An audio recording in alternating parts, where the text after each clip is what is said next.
گوتبێژێکی دەگەل بەڕێز ڕزگار محەممەد قایمقامێ مەخمۆرێت بکەین کۆ لە ستودێت گەلمەدایە بەڕێز ڕزگار بەخێر بێ زۆر سپاس ئەمڕۆ زیاتر لە سعاتێک کاژمێرێک کۆبوونەوە لەگەل لایەنە سیاسیەکان و لایەنی کارگێری قەزای مەخمۆر باسی چیتان کرد بۆچی گرنگە مەخموریەکان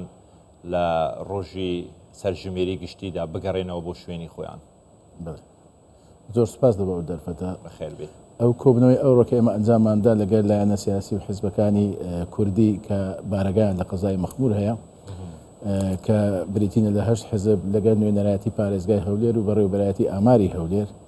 بەڕاستی گرنگەکەی خۆی لەوەدا دەدیتەوە کە ئەو سەرژمێرەی کە ئێستا لە قەزای مەخمور دەکرێت ئەو جارەیان لەسەر پارێزگای نینەوە ئەنجام دەدرێتن یعنی ئەگەر لە ساڵەکانی ئایندەی پێشوو کە سەرژمێریەکانی قەزای مەخمور بەو پێیەکەوە قەزایەک بۆ سەر بە پارێزگای هەولێر بووە هەرچی ئەنجامێکی هەبوو بێ ڕەنگە گرنجێکی وای نەبووە لە هەندێک بوار بەڵام ئەو جاریان ئەو سەرژمێریەکە ئەنجام دەدرێتن زیاتر لە لای پارێزگای نینەوە ئەنجام دەدێ بەڕێوەبەرایەتی ئاماری نینەوە ئەنجام دەداتن ئێمە مەبەستمان ئەوە بوو کەوە هاوڵاتیانی بە ئەسڵ خەڵکی قەزای مەخمورن ئێستا دانیشتووی شوێنەکانی دەرەوەی قەزای مەخمورن بە هەر خۆکارێک بکە ئێستاکە لە مەخمور نینە هەوڵ بدەن ئەزیێت بچێشن لەو چەند ڕۆژەی داهاتوو ئەو سێ ڕۆژەی کەماوە لە بۆ تۆمارکردنی زانیاریەکان و بە تایبەتی ئەو دوو ڕۆژەش کە 20 مانگە جێژێکردنی زانیاریەکان بتوانن لە قەزای مەخمور و ناحیەکان و گوندەکان ئامادە بن باشە کاک ڕزگار ئەمە گرنگە ئێستا مەخموریەک جێ لە قسەکانی جەنابەت بێتن چۆن بگەڕێتەوە بۆ نمونە کەسێکە 5 ساڵە 6 ساڵە 10 ساڵە مەخموری بەجێهێشتووە لە هەولێرە لە سلێمانیە لە دهۆکە لە ناوچەیەکی تر نیشەجێ بووە چۆن بگەڕێتەوە ینی خانووی نەماوە شوێنی نەماوە باستان لەوە کردووە کە خزمەت گوزاریمان بۆ دابین کردو دەتوانێت تەوزیحێک لەسەر ئەم بابەت بدەیت ئەوە ئەستەنگێکی بەڕاستی گەورەیە لە بەرەم ئەو خەڵکەی کە ئێمە ئێستاکە وەکو دەیە داوایان لێ دەکەین کەوا بتوانن لەو چەند ڕۆژە بگەڕێنەوە هەڵبەتە هەیە لەو بەربارانەیە کە جەنابەت ئیشارەت پێدا لە 10 ساڵیش بە سەروتر کەوا مەجبور بوو ئەو شوێنەی بەجێبێلی بە تایبەتی لە ساڵەکانی 1970 کە ئەو منتیقەیە بەبەر ڕاگوێزان و تێکدانی گوندەکان کەوتبوو ئێمە ئەوەی کە داوامان لە خەڵکەکە و ئەوەی کە خۆشمان بۆ ئامادە کردووە لە هەر گوندێک کە چەند خانووەکی هەیە لە ناو حرەمی گوندەکان یاخود لە سەرزەویەکان خانوو دروستکراینە لەو شوێنانەی کەوا خەڵک پرۆژەی دروستکردی و خانووی خۆی لەوێ کردیە ئەوانە دەتوان ئەوڕۆ لەگەڵ خۆیان چەند خزم و کەسێکی نزیکی خۆشیان لە خۆ بگرن مەبەستەکە هەر ئەوەیە ڕێژە و ژمارەی دانیشتوانی کوردی قەزای مەخمور لەو ئامارە بەو ڕادەیە کەم نەبێتەوە کە بەڕاستی ئێمە بەپێی ئامارەکانی کە هەمانە وەکو قەزای مەخمور ژمارەی دانیشتوانی لە 240,000 کەسێک پێک دێتن بەپێ ئەو واقع حاڵەی کە ئێستاکە هەیە لەوانەیە خەڵکەکی زۆر ڕێگرێکی زۆر هەبوو بێ بەو دواییە بە تایبەت بابەتی شەڕی داعش ڕووداوەکانی دوای ساڵی 2017 کە بۆ ڕێگر لەوەی خەڵکەکی زۆر نائارامی ناوچەکە هەتا ماوەیەکی کەمی پێشی ئێستاکە ئەگەر ڕێگر بووین ئەو خەڵکی کە بە هەر شێوێک لە شێوەکان بێتن مەخمور یان دەشتینەوەیان بەجێهێشتوو بێتن لە دەرئەنجامی نەگەڕانەوەیان بۆ سەرژمێری گشتی خۆتومارکردنیان هیچ مەترسیەک هەیە ئەمڕۆ لە کوبوونەوە باسی ئەم مەترسیانەتان کردووە باکید ماوەی کە باسمان کرد مەبەسمان یعنی ئەو بابەتە بەدەر لەوەی کە ئێستاکە ڕاگەیاندراوەکەوا دەڵێتن کە ئەوە تەنها لە بۆ بابەتی تەنمەویە تەنها لە بۆ بابەتی پەرەپێدان و خزمەت گوزاریانی خۆ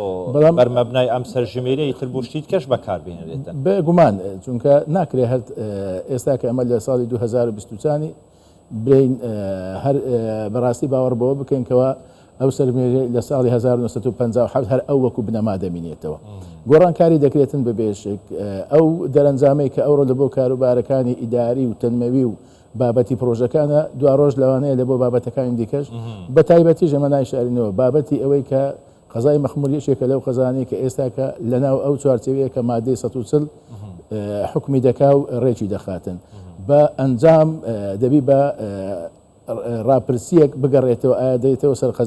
وەکو قەزایەوە بە دەستور دیاری کراوە پارێزگای هەولێر دەبی یاخود ئەوە بەدەنگدان دەبی سبێ ڕۆژێ بگوترێ ئەوەی کە لە سەرژمێرەکەی ساڵی 2024 دەوێت بووە ئەو خاوەنی ئەو مافەیەکە دەنگ بدە زۆر ئەو مەترسیانە چونکە ڕوون نییە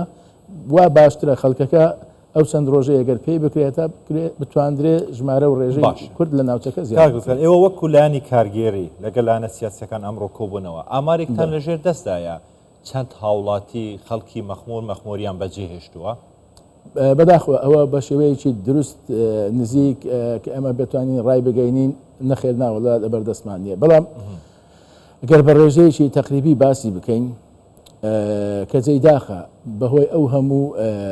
وەکو دەرێن بەروارە جیاوازانەی کە ئەو کێشانەی لە بۆ هاوڵاتیان دروست بووە دەتوانین برێن لە نزیکی 160 دانیشتوانەکەی بەڕاستی ئێستاکە لە دەرەوەی قەزای مەخمورە. ئەمە ئەو شوێنانەی کە وەکو ناحیەی قەرات کە بەڕاستی هەتاوەکو ساڵی 2014 و 15 دانیشتوانێکی باشی کوردی لە ناو سنتەری قەزایەکە هەبوو لە نێزیکی 400 ماڵک دەبوو، بەداخەوە ئێستا کە ئەو ڕێی کە ئەمە تێداینە تەنانەت یەک ماڵیش لە سنتەری ناحیەی قەرات نەمایتەوە. یعنی ئەوە گۆڕانکاریەکی زۆر بەرچاوی ماوەیەکی زۆر کورتە. کێ شوێنی ئەوانیان گرتوتەوە؟ ئەوەی شوێنی ئەوانی گرتیتەوە ئێستا کە دانیشتوانی هەر قەرازە بەڵام لە نەتەوەی عەرەب خانوەکانیان نەخێر هەر ئەوانیش تەمام ناحیە قەرازێک لە ناحیە هەرە بەرفراوانەکان لە ڕووی سنووری جوگرافیەکەی لە ڕووی زەویەکەی و نزیکەی 79 گوند لە خۆیەوە دەگریتن کە بە شێوەی نیوە بە نیوە تقریبان دابش. زۆر باشە کاک ڕزگار، ئەوڕۆ هەموو لایەنە سیاسەکان پێکەوە لە مەخۆ لەگەڵ لایەنی کارگێری وەکو خۆت باست کرد ئەم ڕاگەین ڕاوتان هەبوو شتان داواتان هەبوو لەو خەڵکەی کە بگەڕێنەوە، تەنها ئەمە کافیە یان هەوڵەکانتان چی دەبێت لەم دووسێ ڕۆژەی کەماوە بۆ ئەوەی ئەم خەڵکە بگەڕێتەوە؟ ئێمە هەندێک گرفت هەیە کە بەڕاستی پەیوەستە بەوەی کە خەڵک لەوێ ئامادە نیە، بەڵام هەندێک گرفتی تریش هەیە تەنانەت ئەو خەڵکی کەوا نیشتەجێی ناوچەکەشە کێشەی ئەوەی لە حەسر و تەرقیمی یەکەم گەماڕۆدان و هەژمارکردنی یەکەم کەوا تۆمار نەکراینی ئێستا دەبی لەو 3 ڕۆژە تۆمار بکرێن. جگە لەوەش ئەمە بابەتی ئەو خەڵکانەی کەوا ئێستاکە لە ناوچەکەن پێشووتر بە هەر هۆکارێک بیتن ئەو ڕۆژی ئامادە نەبووینە چەند کەسانێک ئەو ڕێمە سەردانی چەند گوندێکمان کرد لەلایەن ئەو عەدادانە ئەو هەژمیارانەی کەوا ئیشوکارەکە دەکەن کە بەشێکیان بەڕاستی جێگای داخە کە لە ڕووی شارەزایی وایان نیە لە ئیشوکارەکە باسییان کردێ کە ئەمە ئەوەی لە مانجی نۆ لە یەکی نۆ کە دەستمان بە حەسر و تەرقیم کردی ئامادە نەبوو ئێمە ئێستا کە ناتوانین تۆماری بکەین تاوەکو بۆیان ڕوون کرایتەوە کاکە ئەو بابەتە لایەنی پەیوەندیدار بۆەوەی ئەمە هەڵەیان ناکرێتن هەر ئەو بەرپرسی ئەو پرۆسەی هەژماری ئەو سەرژمێری قەزای مەخمور ئستاذ عیماد لە بەڕێوەبەراتی ئامانی هەر لەگەر خۆم بووە لەو سەردانە چەند شوێنێک خۆمان بەیەکەوە چوونە و بەو کارمەندانەمان گوتووە کە ڕێکارەکان ڕێگا دەدا تاوەکو 19 مانجیش ئەوەی کە پێشووتر خانیەکە ڕقم نەکرا دەتوان ئێوە ئێستا تەرقیمی بکەن و ئەو خەڵکەی کە پێشتر خانوەکە ئەگەر چۆل بۆ ئێستا ئاساییە دانیشتەکەی هاتەوە ناوی ئەنگۆ بتوانن هەژماری بکەن و سەرژمێریەکەی لێرە زۆر باشە کاک ڕزگار خزمەت گوزاریەکانتان فعلین ینی هەر کەسێک کە ئێستا جەناب لە کوردستان شار قسە دەکەی بانگەوازی چییە بوو ئەو هاوڵاتیە مەخموریانەی کە مەخمورە یاخود دەشتی نینەوە بە شێوەیەکی گشتیە بەزیان هێشتووە چی بکەن بۆ ئەوەی بگەڕێنەوە ئێوە زەمانەت گەرنتیان دەدەنێک کە لە ماوەی ئەو دوسێ ڕۆژە هەم ژیانیان تامین بێتن هەم خزمەت گوزاریەکان وەها بن کە بتوانن لە ماوەی ئەو دو ڕۆژە لەوێ بمێنەوە دوسێ ڕۆژە خۆیان تۆمار بکەن لە سەرژمێری گشتی. ئێمە ماوەیەک پێشی ئێستاکەش ئەو دانیشتێکمان لەگەر بەرپرسی فڕقەی چاردەی سوپای عراقی کرد لەگەر هەموو جیهەتە ئەمنیەکان و هەموو لیوایەکان و فەوجەکان و سریەکانی کەوا لەو ناوچەی قەراج و مەخمور بڵاو بووینەوە لە دانیشتەکەش تەکید لەوە کراوە کە هێزەکانی سوپای عراقی بڵاوە دەکەن لەو چەند ڕۆژە لە ناوچەکە لە هەر شوێنەکیش هەز بە نائارامیەک بکرێتن هێزێک دەچیتن لەوێندەر جێگیر دەکرێتن هەتاوەکو ئەو پرۆسەیە ئەنجام دەدرێت. سەبارەت بە خزمەت گوزاریەکان ئێمە هەموو تیمەکانی خۆمان لە ئاو لە بەرگری شارستانی لە کارەبا لە دەوامی 24 سعاتی دەستن خواردن خواردنەوە ئەو بابەتە بەڕاستی لە توانای ئێمەدانە بۆ هەموو شتەکان دابین بکەین ئەوەی ئێستا پێمان دەکرێتن کارەبایەکی بەردەوامیان لە بۆ دابین دەکەین لە هەر شوێنێک کێشەی ئاویان هەبی ئاویان لە بۆ بەتانکەر لە بۆ دەبین ئەوەی تریش بابەتی ئەمنیەتەکە ڕێکارەکانی هەمووی بۆ کرایە ئاسانکاری هاتوچوو لە ڕۆژانی هەتاوەکو 19 مان هەمیان لە بۆ دابین دەکەین ئەو بابەتەکانی تری کەوا پێیوەستی وەکو دەرێن ژیانی دووسێ ڕۆژەی ئەوان هەیە ئێمە بازارەکەی مەخمور و ناحیەی قەرات کەلوپەلی بۆ دابین دەکەین دەکرێت خەڵکەکە خۆی سوود بۆ نمونە هاوڵاتیەکی مەخمور ئێستا لە هەولێرە یاخۆ لە هەر شارێک لە شارەکان یان لە دەرەوەی وڵاتە ئەگەر بیاوێت بگەڕێتەوە چۆنی بگەڕێتەوە خانووی نەماوە شوێنی نەماوە ئەنی پەیوەندی بە کێوە بکات ئێوە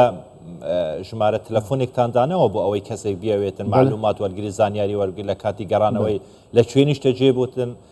خۆ ناچێت لە هۆتێل دانیشتن بۆ ئەوەی بژمێرەکان بچن سەردانی بکەن ئەمە وەکو ئەوزانم هۆتێلیشی لێ نیە نەخەدانیت هەر خۆشی هەژمارکردنی ئەنی ئەو تعدادە لە بۆ شوێن نیشتە جێبوونەکە و خەڵکەکەشە دوێ ئەو شوێنێک کە شوێن نیشتە جێبوون نەبیتن نانووسرێتن لەوانەیە تەرخیم دەکرێت بەڵام بەناوی دانیشتن هەژمار ناکرێتن ئێمە لە کارگێڕی قایم مقامێت ژووری عملیاتی خۆمانمان هەیە ژمارەکانیشمان بڵاو کردیتەوە لە مەواقعی قایم مقامێت و موقعەکانی تری ژمارەکان برن ئەگەر ئێستا باسی بکەی بیڵێ بۆەوەی لەوانەیە هاوڵاتێکی دەکرێت دواتر ئەگەر لە بۆتان ڕام بکەین بڵای بکەنەوە ما چەند ژمارەیەکی دیکەش ئەوڕۆ بکو ئەو بەشێک لە دەرەنجامەکانی ئەو کۆبنەوەی کە لەگەر لایەن و حیزبە سیاسیەکان کردمان ئەوانیش هەموو لایەنەکان ئامادەی خۆیان دەربڕی لیستێکی